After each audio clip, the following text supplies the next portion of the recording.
آخر وہی ہوا ہے جس کا ڈر تھا۔ جرمنی کا اسٹیٹ فنڈڈ میڈیا کہتا ہے کہ پاکستان کے حالات اتنے خراب ہو گئے ہیں کہ ان کا جو نیوکلیئر ہے وہ بہت بڑا سیکیورٹی رسک بن چکا ہے، اس کے لیے بڑے سیکیورٹی رسک بن چکے ہیں۔ انہوں نے کہا ہے پاکستان کا نیوکلیر پروگرام اس وقت از ایٹ دا کراس روڈ اور بڑے خطرات ہیں۔ ان کی طرف سے مسئلہ یہ آ رہا ہے کہ ان کی طرف سے جو سگنل ہے وہ بڑا ڈینجرس ہے پاکستان کے لیے۔ ٹرسٹ نہیں کرتے کہ تم اپنے نیوکلیئر ہتھیاروں کی حفاظت کر سکتے ہو اور کسی غلط ہاتھوں میں جانے سے روک سکتے ہو، محفوظ رکھ سکتے ہو، اس لیے اب اس کو یونائٹڈ نیشن کے انڈر دے دو۔ کہ جس کو سن کر کچھ دیر کے لیے میرے حواس ساتھ چھوڑ گئے تھے۔ دوسرا امریکی ایوان کے اندر پیش کیا گیا بل جو کہ پاکستان کی سیاسی اور عسکری قیادت پر پابندیوں کے حوالے سے ہے، جن میں پاکستان کے حالات کا ذکر ہے۔ دہشت گردی پاکستان میں ہے، رائز آف ایکسٹریمزم ہے، انٹالرنس ہے، وائلنس ہے، پاکستان کے پاس پیسے کوئی نہیں ہے۔ انٹرنیشنل میڈیا اس کے اوپر کیا بات کر رہا ہے؟ کتنی بے حسی ہے نا یہ، پھر باتیں کرتے ہیں بڑی بڑی۔ مشرق وسطیٰ کے اندر یمن اور سعودی عرب کے درمیان جنگ شدت اختیار کر گئی ہے۔ ناظرین، ایک اور بحری جہاز جو ہے وہ تباہ کر دیا گیا ہے۔ یہ اتنا کمپرومائز ہو جائے گا، پاکستان کو اتنا گھوڑے لگوا دے گا کہ بالآخر عالمی طاقتیں ہم سے کہیں گی کہ بھائی تم نہ ایٹمی ہتھیاروں کو سنبھال سکتے ہو، نہ تمہارے پاس پیسہ ہے ان کی حفاظت کرنے کا۔ پاکستان کی نیوکلیر پروگرام کے بارے میں کہتے ہیں انلیگل ہے۔ نمستے دوستو، جے ہند۔ ہندوستان اسپیشل میں آپ کا سواگت ہے دوستو۔ جیسا کہ دوستو آپ نے کلپ میں دیکھا، اب ساری دنیا پاکستان کے نیوکلیئر پروگرام کو اپنے لیے خطرہ بتا رہی ہے۔ دراصل جرمنی کی نیوز ایجنسی DW نیوز نے ایک ڈاکومنٹری جاری کی ہے جس میں پاکستان کے نیوکلیئر پروگرام کو یورپ کے لیے بڑا خطرہ بتایا گیا ہے۔ جیسے یہ خبر آئی، پاکستان میں ہڑکم مچ گیا۔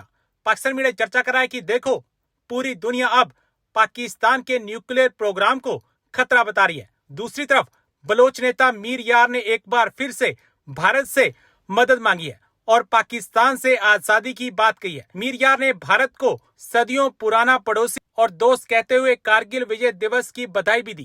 یہ پاکستانی آرمی اور سرکار کو سیدھے سیدھے چڑھانے جیسا ہے، کیونکہ 1999 کی اس لڑائی میں پاکستان کو بھارتی سینا کے سامنے ہار کا سامنا کرنا پڑا تھا۔ میر نے کہا، پاکستان کی پکڑ بلوچستان پر کمزور ہو رہی ہے اور ہم آزادی کی اور تیزی سے بڑھ رہے ہیں۔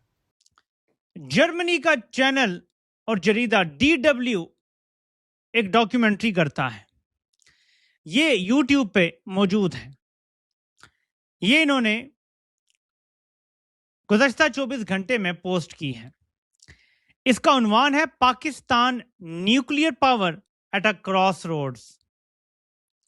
پاکستان کی نیوکلیئر طاقت دوراہے پہ کھڑی ہے۔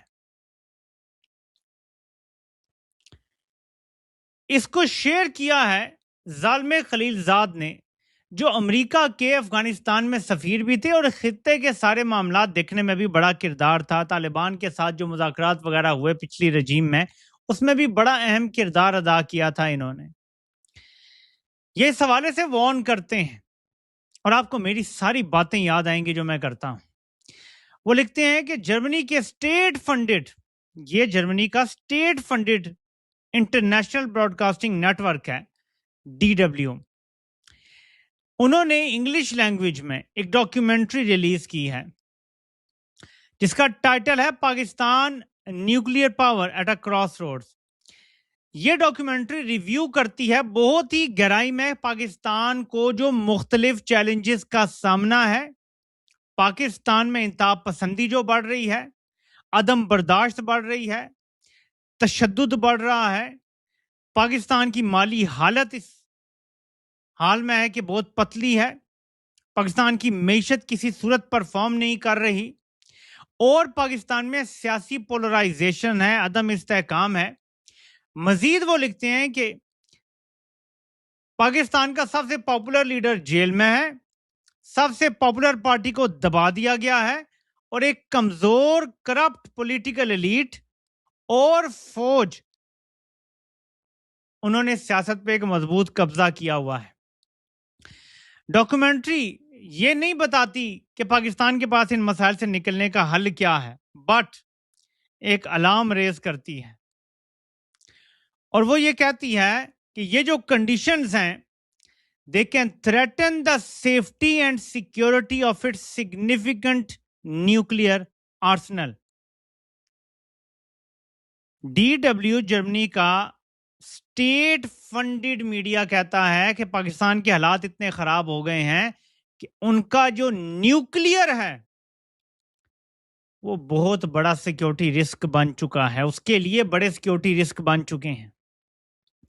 کیا میں نے آپ کو یہ بات بار بار کہی یا نہیں کہی؟ ہینڈ آن ہارٹ مجھے بتائیں، کمنٹس میں بتائیں کہ ایونچولی یہ اتنا کمپرومائز ہو جائے گا، پاکستان کو اتنا گھوڑے لگوا دے گا کہ بالآخر عالمی طاقتیں ہم سے کہیں گی کہ بھائی تم نہ ایٹمی ہتھیاروں کو سنبھال سکتے ہو، نہ تمہارے پاس پیسہ ہے ان کی حفاظت کرنے کا، ان کو لک آفٹر کرنے کا، ان کی اپ کیپ رکھنے کا، اور اتنا عدم استحکام ہے، اتنی دہشت گردی ہے، اتنی گولہ باری ہے، اتنی بمباری ہے کہ ہم ٹرسٹ نہیں کرتے کہ تم اپنے نیوکلیئر ہتھیاروں کی حفاظت کر سکتے ہو اور کسی غلط ہاتھوں میں جانے سے روک سکتے ہو، محفوظ رکھ سکتے ہو۔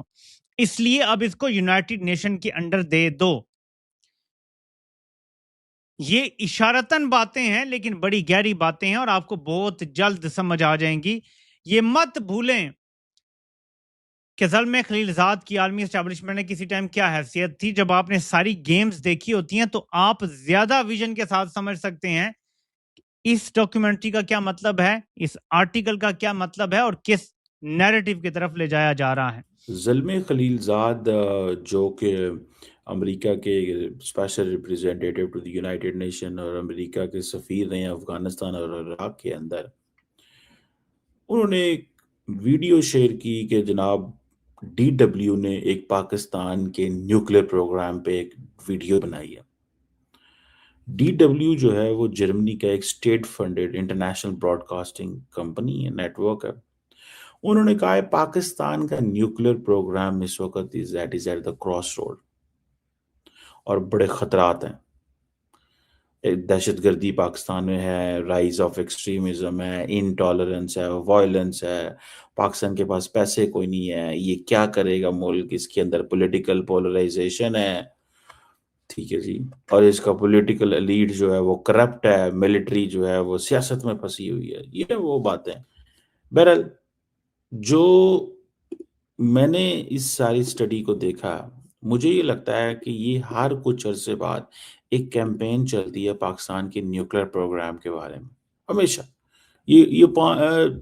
یہ پہلے ہم سنتے تھے جب ڈونلڈ ٹرمپ صاحب پاور میں آئے تھے، تو اس وقت ایک انڈیا افغانستان کے ڈیپٹی نیشنل سیکورٹی ایڈوائزر تھے، انہوں نے نیو یارک ٹائم میں آرٹیکل لکھ دیا کہ پاکستان کے نیوکلیئر پروگرام بڑا خطرے میں ہے۔ اب اس ڈاکومنٹری کو کہا جاتا ہے جی پاکستان کے اندر ریڈیکل کلیرک ہیں، وہاں پہ جسے وہ کہتے ہیں نا